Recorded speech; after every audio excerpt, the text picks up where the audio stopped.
Someone keeps leaving notes in the bookstore where I work, and it's getting creepy. I stared at the scattered notes on the table.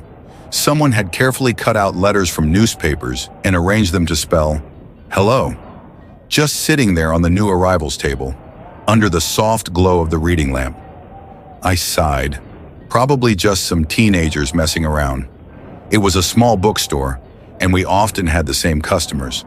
But this was the third time this week. I gathered the scraps of paper, crumpled them in my palm, and tossed them into the trash. It was already 9 p.m., closing time. My husband and little son were waiting for me at home, and he loved when I read him a bedtime story. I checked the mystery section, adjusted the books. There was another note. "Do you see me?" My heart tightened. This didn't feel like a prank anymore. I quickly glanced around. The store was empty. But I couldn't shake the feeling that someone was watching me. Shaking my head, I threw away the note and went to turn off the lights in the reading area. But as soon as I approached the counter, something caught my eye. Another scrap of paper. I'm closer. My breath hitched. I had just been here minutes ago, and there had been nothing. Someone was still inside the store. I rushed to the door, grabbed my keys, but before locking up, I made the mistake of looking back. In the classics section, wedged between the books, was another note. I didn't want to take it. I didn't want to know. But my feet moved on their own. With shaking fingers, I pulled out the note. "Behind you." I felt movement. I didn't turn around. I just ran, bolted out the door and slammed it shut behind me.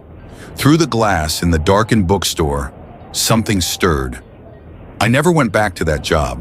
I woke up in an empty world, but I am not alone. I woke up in my apartment a week ago. Everything was quiet, too quiet. The usual morning sounds, honking cars, barking dogs, my upstairs neighbor stomping around, were gone. The air felt thick, unmoving, like the entire world was holding its breath. I checked my phone. No messages, no missed calls. I turned on the TV. Every channel was static, the radio too. My internet worked, but there were no new updates on any website. No live news, no signs of life. At first I thought there was a citywide power outage, but some buildings still had electricity. A few streetlights flickered. Store signs glowed in the distance. Some TVs were stuck on their last channel, looping the same old news broadcasts. Refrigerators hummed in abandoned homes. It was as if the world had just stopped. I walked outside. The streets of Chicago were empty. Cars sat abandoned in the middle of the road, some with doors still open, as if their drivers had left in a hurry. Bicycles lay toppled over. Storefronts stood silent, their glass doors ajar. The air smelled like rain, but the sky was clear. No people, no birds, no insects. I shouted. My voice echoed through the streets, but no one answered. I searched. Apartment buildings, parks, grocery stores. Every place was the same, untouched but lifeless. I found food, water, everything I needed to survive, but no explanation, no signs of struggle, no bodies, just emptiness. For days I tried to rationalize it, some kind of mass evacuation, a government experiment gone wrong, a dream I hadn't woken up from. But I know now, I am not alone. At night I hear footsteps, slow, deliberate, circling my building. Never coming inside, not yet. Sometimes I see movement in the distance, a shadow slipping between buildings, a figure standing too still, too long, before vanishing the moment I blink. Last night I found writing on my apartment door. "You're not supposed to be here. I didn't sleep." Today there was another message carved into my kitchen table. "Leave. I don't know where to go. There's nowhere left, no one left. But I think they're getting closer. If anyone is out there, if anyone sees this, please, tell me I'm not the last one. If you saw something, no you didn't." That's the first rule they teach you in these woods, especially as a forest ranger. It's not some quirky saying, it's the rule. You learn fast that the things you think you see are better left buried deep in the back of your mind.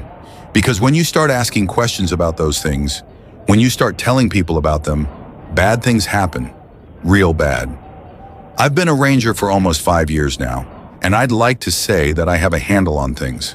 The forest is peaceful, a place to lose yourself, to think. Sure, there's the occasional weird noise in the distance, the rustling of leaves in the dead of night when there's no wind, the flicker of movement out of the corner of your eye. But that's just nature, right? Well, 2 weeks into the job, I found out firsthand why we have that rule. I was doing my regular rounds, checking the perimeter, making sure the trail markers were still intact, and that the cabins were locked up tight. The usual stuff. There's a trail about 5 miles into the woods that people like to hike, a perfect place for a little solitude and quite picturesque. It's calm out there, quiet. You don't expect anything to happen in a place like that. But that day, something felt off. The trees felt taller, the air heavier. It was a late afternoon, and while the sun should have been setting soon, it felt like it was setting faster than usual. I shook it off, focused on the job. As I was picking up an empty bag of chips from the trail, the wind picked up, making the trees sway and creak. But then, something caught my eye. Just off the path, I saw movement, a figure. It wasn't a person, but it also didn't look like any animal I've seen. A silhouette, shifting behind the trees, far enough that I couldn't make out details, but close enough that I knew it was there. My heart skipped a beat, but I forced myself to think it was just some lost hiker, maybe an animal moving in the underbrush. I called out, but the forest swallowed my voice, the wind carrying it away. I stepped off the path and approached the area where I thought I'd seen it, but when I reached the spot, there was nothing. Just woods, silent and empty. I searched for a few seconds but found no footprints, no signs of anyone or anything being there just a few moments ago. I started walking back toward the trail, and then I heard it. Footsteps behind me, light, as if someone was following just a few paces behind. My pulse quickened. I turned to see who or what it was. Nothing. I'm not an idiot. I knew better than to ignore it, so I quickened my pace.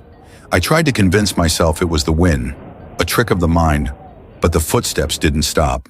They stayed right there, shadowing mine, perfectly in sync. And then it stopped. The sudden silence, minus the crunch of my boots on the trail, made the whole situation even more terrifying. I reached the station and locked the door.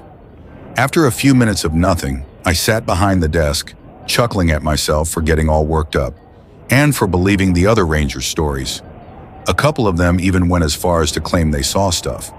At first, I thought they were just trying to mess with the new guy and get him all scared before the first watch. In that moment of giggling at their stories, I realized one of them is lining up exactly like what happened outside. The following footsteps, the feeling of being stared down, the shadow. Even the time of year is exactly when they said it happened. A loud noise jolted me out of my thoughts, causing me to fall out of the chair. I picked myself off the floor and walked over to the window to investigate. Flipping on the floodlights outside the cabin, I saw a large branch lying just in front of the porch. At first, I brushed it off. It's a forest and branches break all the time, only to immediately remember the fact the station is in the middle of a small clearing. The only way a branch that size would end up here is during a hurricane, and it most certainly was not raining. Trying to clear my mind, I decided to examine the trail cam footage. It was the most peaceful part of the job. Just stare at the footage and take notes of the animals. Then I saw movement around a cave where a mother bear, Moon, had made her den for the past 4 years. But it wasn't her. It looked almost like a deer, only the deer was trying to act human. Standing on its 2 hind legs with a hunched back, it walked around the flattened area. Its eyes glowed bright in the night vision lens every time it looked in the direction of the camera. Then it paused, sniffed the air, and looked straight at the camera. I jumped back, shocked at the accurate eye contact made through the screen. My heart pounded as I scribbled details in the logbook. The creature started walking toward the tree where the camera was perched. It pressed its hands against the bark and started shoving. The camera shook violently before the feed cut out. I grabbed my radio, calling for backup, but all channels were static. My gut twisted. Something was very wrong. Minutes later, another camera picked up movement. A dark shape flickered back and forth, almost playfully. Then it stopped, stared straight into the lens. Its face was closer now. Not a deer, not entirely. Its head was shaped like a German shepherd's, eyes set too close at the front of its face, glowing unnaturally. The sight made me scream. I scrambled for a flare gun hidden behind an antique picture in the cabin. The emergency manual stated, "In case of unique emergencies, fire 3 shots into the sky." The creature's footsteps crunched outside. I rushed to the office, locked the door, and climbed onto a bookshelf beneath the skylight. With shaking hands, I loaded the first flare and fired. Then the second. A loud stomp on the roof made me nearly drop the third round. My heart thundered as I aimed and fired the last shot. The red glow lit up the sky. The creature appeared at the skylight, eyes wide, grinning with jagged teeth. It let out a shrieking whistle that made my skin crawl. I curled up on the floor, rocking as it pounded the glass, each blow cracking it further. Then I heard it. Tires crunching gravel, doors slamming, voices shouting. Gunshots rang out. The pounding stopped. The other rangers burst through the door, weapons drawn. I told them everything, my voice shaking. I asked what it was. One of them clapped a hand on my shoulder and chuckled. "Next time, ignore it. Remember the golden rule? If you think you see something, no you don't." I live by those words now. And if you're reading this, take it as a warning. Some things in the woods aren't meant to be seen. Enjoyed the chills? Don't forget to like the video if it scared you. Subscribe for more horror stories. Comment your favorite story.